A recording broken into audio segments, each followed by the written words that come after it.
Nagbabalik na naman ang inyong tagapaglingkod ng mga balita at pawang katotohanan lamang. Naging mainit nga na usapin sa mundo ng social media.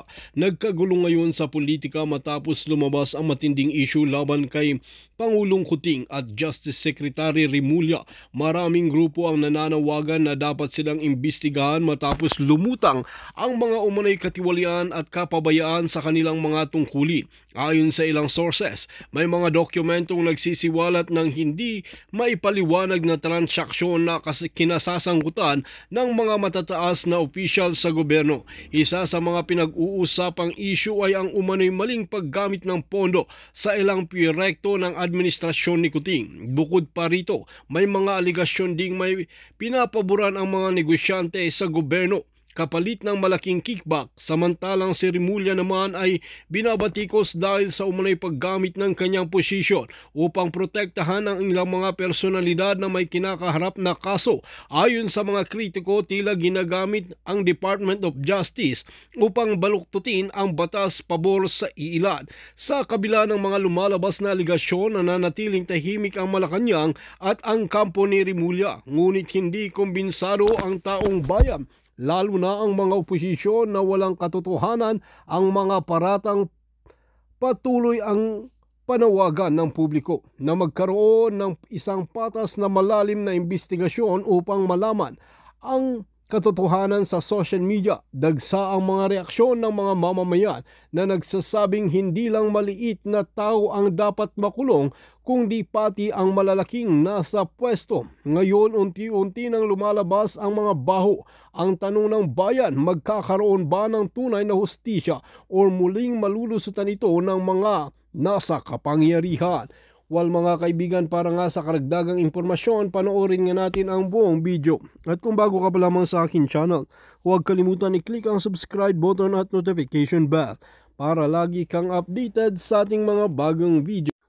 At para sa solid viewers natin dyan, maraming salamat sa walang sawang pagsuporta.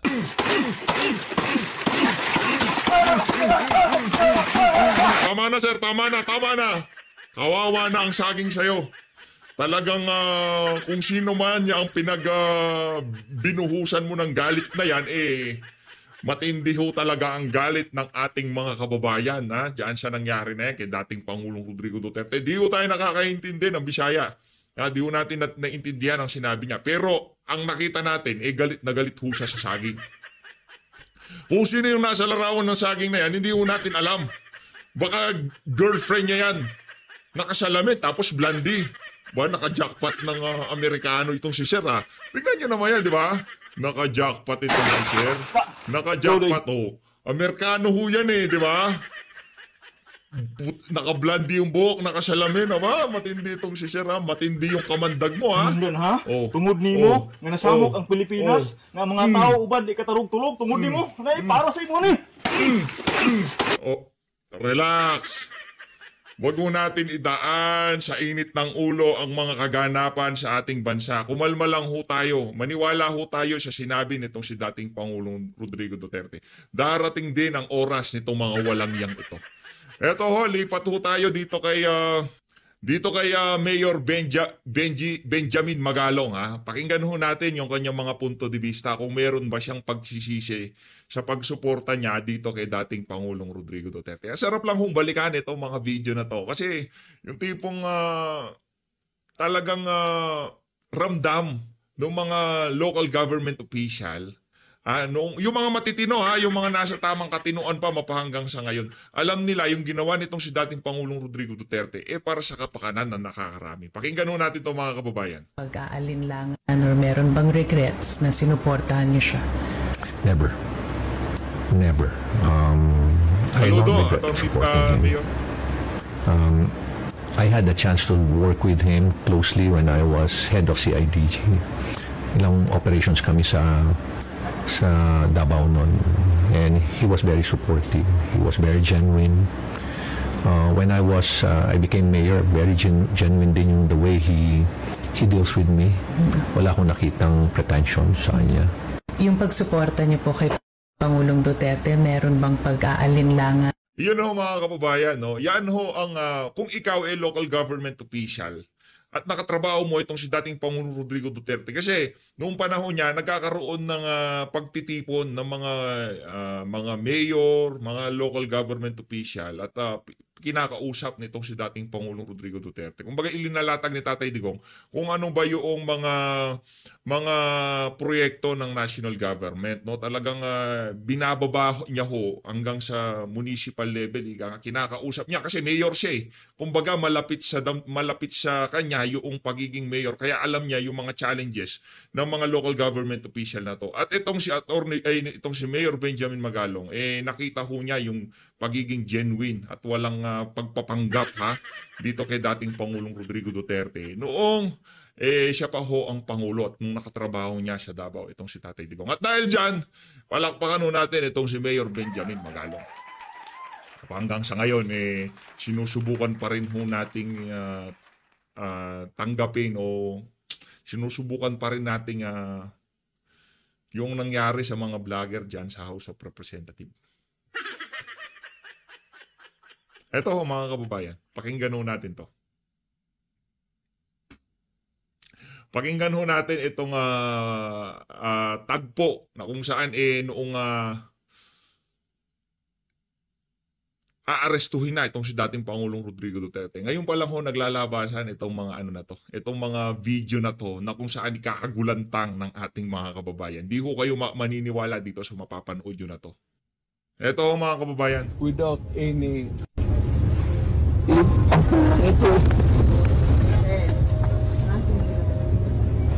Papel lang. Yan lang ho ang inihain kay Tatay Digong noong aarestuhin na siya. Inakyat ho siya ng mga tauhan nitong si Marcos Jr. sa loob ng eroplano at ibinibigay itong mga dokumento na to. Yung tipong ito yung dokumento, sumama ka sa amin. Ang dating parang yung hinuhuli nila walang alam. Abogado yang si Tatay Digong. Isang kapirasong papel, mapapasama nyo yan si dating Pangulo Rodrigo Duterte. Kaso nga, talagang kumbaga, nagtulong-tulong lahat ng ahensya ng pamahalaan para dalhin sa dahig itong si dating Pangulong Rodrigo Duterte. you better go back to them and have the legal for what? I am a citizen of this country, a former president, and you show me a piece of paper and you're asking me to go with you? Abogado ka? Tawagan yung abogado mo. Si Alex. Ano lang para lang sa mga gumagawa ng reaction video panuorin nyo ng maigi yung dun sa dulo ng hearing ng House of Representatives, yung TRICOM. Hinay-hinay ho kayo. Hinay-hinay ho kayo. Panuorin nyo ho muna ng maigi yung sa dulo, intindihin nyo yung mga sinasabi ng mga walang yan. Kasi wala na hong ano sa kanila. Pagka medyo sumablay kayo, may kalalagyan kayo dyan sa mga yan. Kaya naman ho nating magsalita, magpahayag, na kung saan maipapakita kung ano yung problema dito sa kasalukuyang administrasyon na hindi masasaktan itong mga walang yan to. Grabe, kawawa to. Yung mga yung mga vlogger, sobrang kawawa ho talaga. Kasi kanina wala pang warrant. Sir, he used to be sir, also Our upper class. Bishop Commander, 16 years. PC I'm sorry to be talking loudly, but this is a serious matter. They just transmitted to me, sir, a copy of the... Kanina, sir, nire-request ko na pagbigyan lang kayo na makauwi sa bahay mo nakuha ng mga gamit. Kasi wala pang warrant of arrest until we get a copy of the warrant of arrest. Kasi yung wala pa hong copy ng warrant of arrest, gusto na ho siyang kunin. Gusto na hong kuhanin itong si dating Pangulong Rodrigo Duterte. Itong nagsasalita na to, medyo siya kumbaga, pauwi nyo muna, wala pa namang warrant Bigay nyo muna yung bigyan nyo muna ng damit. Padala nyo naman na kahit isang isang Amerikano, tsaka sapatos, di ba? requirement. Ito yung mga video na hindi kagad lumabas. Ngayon pa lang ho natin nakikita itong mga detalye na to.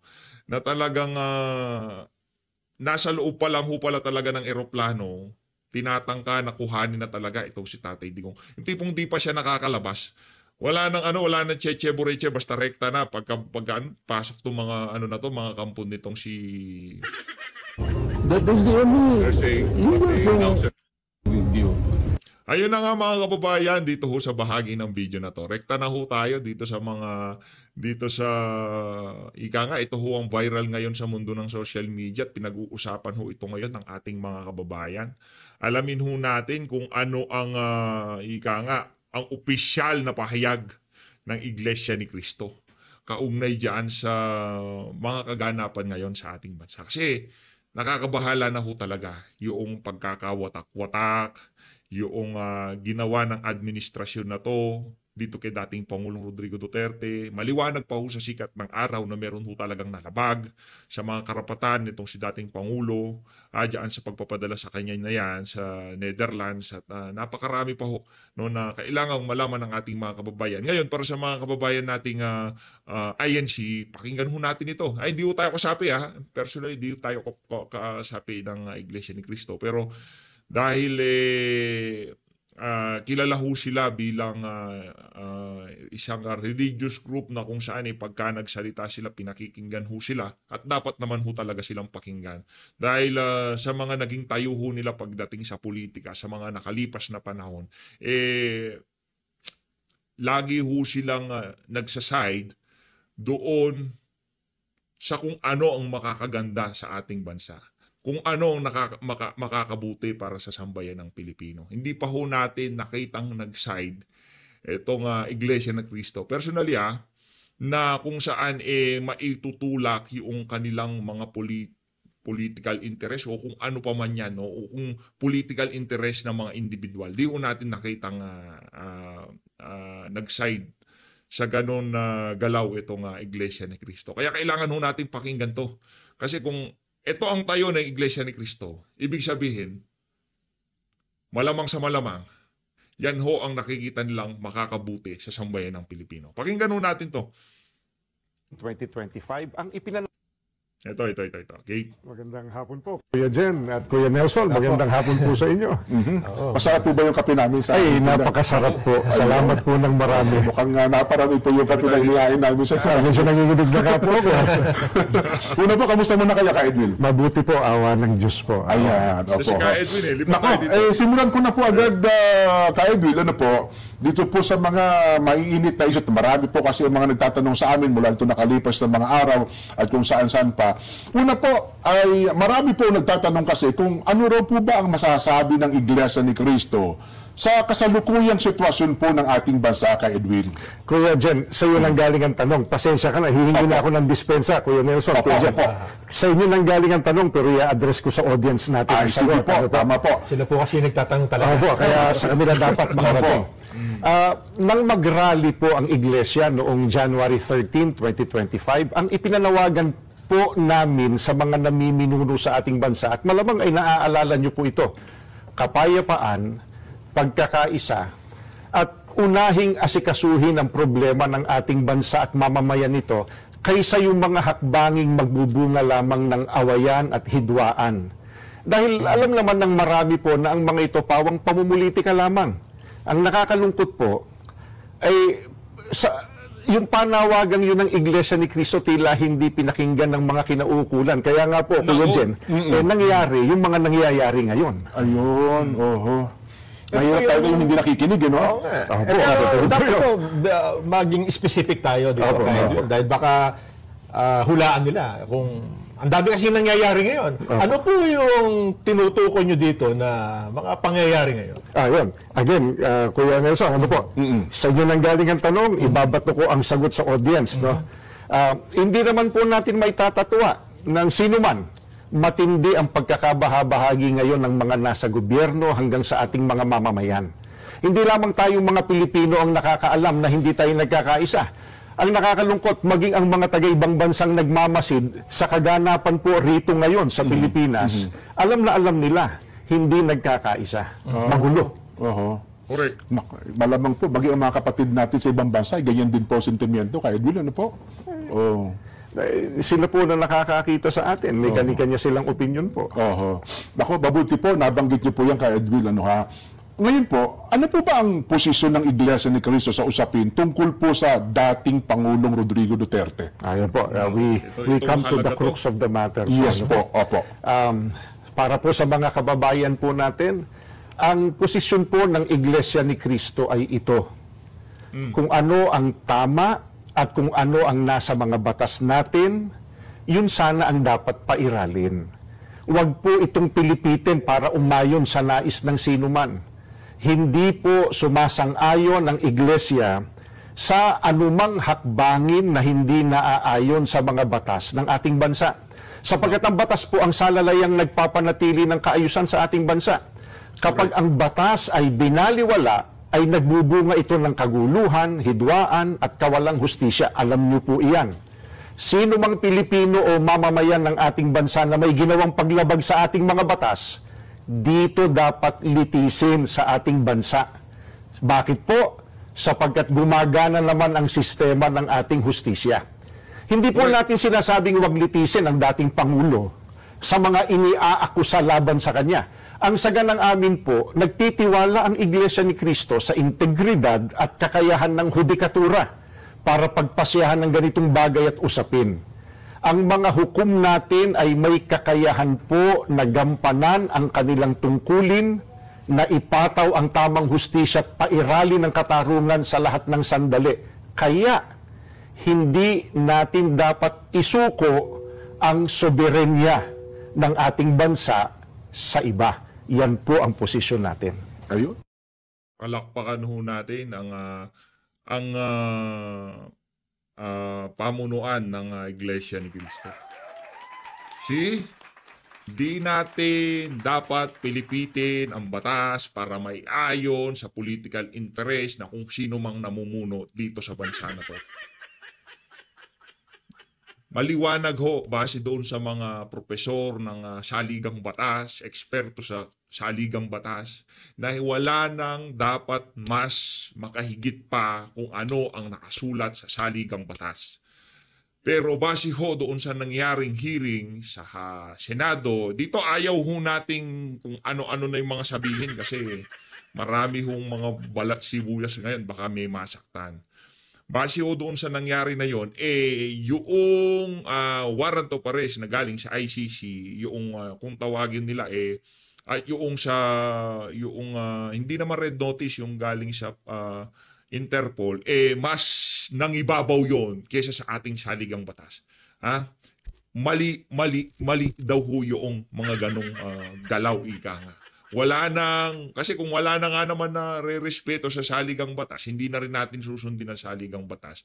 Kung susundin na lang natin ang saligang batas pagka convenient para dito sa mga nakaupo na sa kapangyarihan, talagang magkakagulo ho ang Pilipinas. At yan na ho ang nangyayari ngayon. Kaya yung obserbasyon at ang tayo na to ng Iglesia ni Cristo, marahil marami sa ating mga kababayan, kahit hindi ho sila kasapi sa Iglesia ni Cristo, talaga namang kaisa ang ating mga kababayan dito sa tayo na to ng mga kababayan nating Iglesia ni Cristo. Palakpakan ho natin ng isang beses pa. Hindi ho ito dahil kay dating Pangulong Rodrigo Duterte, dahil yun ho ang tama. Halimbawa, si Marcos Jr., pinadala ho siya sa ICC. Ipagpalagay na natin na siya ang pinadala. Ang tanong, masaya ho ba tayo dito sa PH Update? Hindi ho. Hindi, ito subukan nyo yung mga kasama nating mga vlogger dyan. Kung sa tingin nyo ba kay Marcos Jr. mangyari ito? Kaya nga ito yung kaibahan natin ito yung kaibahan ng mga DDS, mga Duterte supporter na vlogger sa mga ensaymada vlogger. Halimbawa kay Marcos Jr. nangyari ito. Nalabag ang saligang batas sa pagpapadala kay Marcos Jr. dyan sa Netherlands sa kanya. Sa tingin nyo ba masaya tayo? Hindi. Kasi nagmukha hong tanga ang lahi na pinagmamalaki natin sa buong mundo, ang lahing Pilipino. Yung ang dating parang napaka-inutil ng ating judiciary Napaka-inutil ng ating justice system. Napaka-inutil ng ating mga korte, ng ating mga abogado. Ganun nakahihina ang utak ng ating mga abogado sa Pilipinas. Hindi ho nila malitis itong si dating Pangulong Rodrigo Duterte. Pagka pa naman nagsasalita tayo, Philippines, #1. Magaling, mahusay, ika nga world class. Di ba ganun ho natin na... Di ba? Yung kaya mahal ng mga ibang lahi ang mga Pilipino kasi napakahusay nila sa kahit na anong larangan. Doon sa larangan na kung saan kailangan nating ipakita sa buong mundo kung gaano tayo kagaling, doon pa ho tayo sumablay. Di ba? Ganun, yun lang naman ho ang atin dito. Kung kay Marcos Jr., hindi ho tayo masaya. Real talk, di ho tayo matutuwa kahit kalaban siya sa politika o kung ano pa man yan. Kasi hindi lang naman ho siya ang masasaktan dyan sa galaw na yan. Halimbawa si Marcos Jr. ang nasa dahig. Hindi lang ho siya nasaktan. Ang nasaktan dito ang buong lahing Pilipino. Nakuha niyo ho ba mga kababayan? Yun ho ang nasaktan dito. Kaya hindi ho natin ikakatuwa, hindi ho tayo mag-celebrate kung ang isang Pilipino kinuha ng isang banyaga para sa ibang bansa siya litisin. Hindi ho tayo matutuwa. Kung talagang mahal mo ang Pilipinas, yun ang magiging tayo mo sa kung ano man ang mga ganitong klaseng pag-uusap na napakainit ngayon sa ating bayan. Dapat ang mga kung ikaw ay Pilipino at nasa tamang katinoan, kahit yung basurero o kung sino man yan na kinuha dito sa Pilipinas para litisin sa ibang bansa, masaktan ho tayo. Diba? Di ba nga meron silang kung tawagin complementarity. Yung tipong pagka gumagana yung principle of complementarity ba yun? Di natin alam eh. Di naman hukas tayo abogado. Kumbaga ika nga nung isang congressman, isa lang tayo sa mga tanga dito sa social media. Mga tanga kami. Ayan, para masaya sila, di ba? Yun ang gusto nila marinig. Tanga kami, di ba? Okay, walang problema. Okay lang, tanga na si PH Update. Samahan ko na yung kapanalig natin na tinawag na tanga. Tanga na rin ako, walang problema. Okay lang naman maging tanga, wala nang problema yun. Wow, okay lang naman yun, maging tanga. Paminsan-minsan, okay lang naman yun. Nasa na ba tayo? Yan tuloy, kakasegue mo PH Update, bigla ka nawala. Nakakalungkot lang hong isipin mga kababayan na ganito ho ngayon na nangyayari sa ating bansa. Gumagana ang ating judicial system at pinapadala sa ibang bansa yung ang ating mga kababayan. Pagka gumagana ang judicial system sa Pilipinas, hindi ho makikialam. Malilitis ho siya dito eh. Kasi yung mga magsasampa ng kaso sa Netherlands, pwede ho nilang isampa dito. Ano bang kaibahan? Mas magaling sila doon, ganon? Hindi ho tayo matutuwa kahit kay Marcos Jr. Alam nyo, kahit sa mga congressman mangyari yan, hindi ho tayo matutuwa. Kahit pagka pinadala sila lahat sa Netherlands, hindi ho tayo matutuwa. Real talk ha, hindi. Yung sound effect, automatic kasi yun. Hindi ho tayo matutuwa kahit kaninong Pilipino mangyari ang ginawa na yan kay dating Pangulong Rodrigo Duterte. Tuloy natin. Malinaw na malinaw, ano ha? So, Nelson, wala palang kinalaman sa rally. Kung ano man pagkilos. Kung ano man pagkilos sa kasabay ng kaarawan ng dating Pangulong Rodrigo Duterte. Hindi ito wala po. Kung ano ang batas, yun dapat na umiral. Oho. Sa kasalukuyan pong pangyayari. At dapat po ay dito, litisin sa ating bansa. Ano ha? Kaya din, meron pa po ba kayo gustong idagdag sa mga nabanggit po ninyo? Gusto ko lang po sabihin, masarap yung kape. Huwag mo kayo madadala na imbitahan uli kami at makapagkape po rito kasama ninyo. Ayun. Maraming salamat po sa inyo sa pagkakataong ito. Ayan, maraming pong salamat. Ayun na nga, ngayon tuloy na ho natin to. Naumpisahan na natin yung huntahan nitong si Sir Jen at Sir Nelson. By the way, isa ho yung Net25 sa mga mapagkakatiwalaan na network. Na kung di pa ho kayo nakasubscribe, mag-subscribe ho kayo dyan. No, isa ho yan sa mga mapagkakatiwalaan na network ngayong mga panahon na to. Ika nga, kung anong mapapanood nyo dyan, yun talaga totoong nangyari. Walang kakarga-karga, ika nga. Ito, tuloy ho natin ang ating pakikimarites sa kanila. Ay, dito ho tayo. Hindi ho pala natin napasadahan ito noong nag-live itong si VP, no? Makabalita ho tayo kung ano kung sino kaya yung traidor. Di ko kilala yan. Di ko alam yan kung sino yan. Ngayon, subukan natin alamin dito sa pagsasalita nitong si Vice President Sara Duterte. Nakakalungkot. Daming ganap, no? Daming nangyayari. Kaliwat kanan eh. Pinipilit tabunan yung kay Tatay Digong. Pinipilit tabunan yung ginawa ng administrasyon na to kay dating Pangulong Rodrigo Duterte. Wag lang ho tayo madiskaril, no? Focus lang ho tayo kung ano nga ba yung mga dapat mapag-usapan sa social media. Gang! Sorry. Yeah. Ma'am, sorry. My first question is, how optimistic are you that the former president will be granted an interim release? I do not know, ma'am. I've not read any documents about his interim release. I've not heard the statements of prosecutors with regard to interim release, lalo na sa ating mga judges. So, hindi ko alam kung how it will sway, kung meron man siyang request or application for interim release. Hindi ko masagot ang chances niyan. At ang optimism level ko sa ngayon ay 0, but only because hindi ko naririnig kung ano ang sasabihin ng prosecutors at ng judges. Ma'am, another question.